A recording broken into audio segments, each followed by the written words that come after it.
ইলিশ মাছ কিনতে কলকাতার বাজারে চলে গিয়েছিলাম। এই ইলিশ মাছের প্রায় হচ্ছে 1100 টাকা কিলো বলছিল, কিন্তু 1000 টাকা কিলোই নিয়েছিলাম। এই যে দেখতে পাচ্ছেন, এটা ছোট ইলিশ। বড় ইলিশটা প্রায় শেষ হয়ে গিয়েছিল। ওই 2 কিলোর মতো নিলাম ইলিশ মাছ। এটা হচ্ছে কলকাতার বাজার, হচ্ছে মৎস্য আড়ত বা কার্যালয় বলা চলে।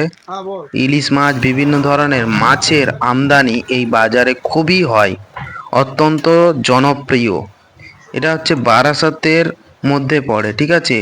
মানে প্রায় খুবই সকাল থেকে, ভোরবেলা থেকে মাছের বিশাল সমাগম হয়। আমি বেলা করে গিয়েছিলাম, প্রায় 11টার দিকে। যাই হোক, আমারই সেটা দোষ। এই যে দেখতে পাচ্ছেন মাছ, বিভিন্ন ধরনের সামুদ্রিক মাছ দেখতে পাবেন। এই যে মাছ, বিভিন্ন ধরনের মাছ। এত মাছ আমি চিনি না। যাই হোক, এটা দেশি মাছ মনে হচ্ছে, এটা রুই মাছ। আর এইটাও, কিন্তু এর পাশেরটা আমি কি চিনি না। মাছের বাজারটা খুবই বড়। এই মাছের বাজারে প্রচুর মানুষ আসে। এখান থেকে মানুষ কি করে, মাছ কিনে নিয়ে যে পাড়া, গ্রামে এবং এলাকাতে বিক্রি করে এই মাছের আড়ত থেকে। এখানে দেখতে পাচ্ছেন, মানে বরফগুলোকে ভাঙছে।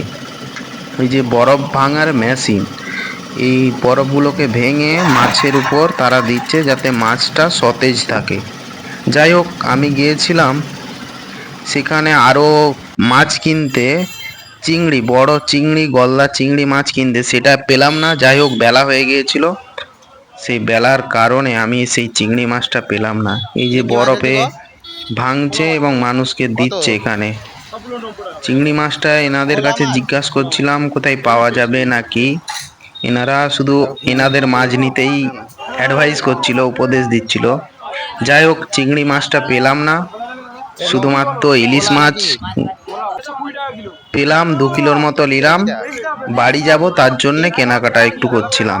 তেলাপিয়া সো ইলিশ কত এটা? মাছটা পেলাম না, চিংড়ি মাছটা পেলাম না, ইলিশ মাছটা পেলাম। এটা হচ্ছে বারাসাতের মৎস্য, অর্থাৎ মাছের বাজার। একদম বৃহৎ, খুবই বড় মাছের বাজার। ভোরবেলা যদি আসা যায় এখানে, তার প্রাকৃতিক পরিবেশটা দেখতে পাবে।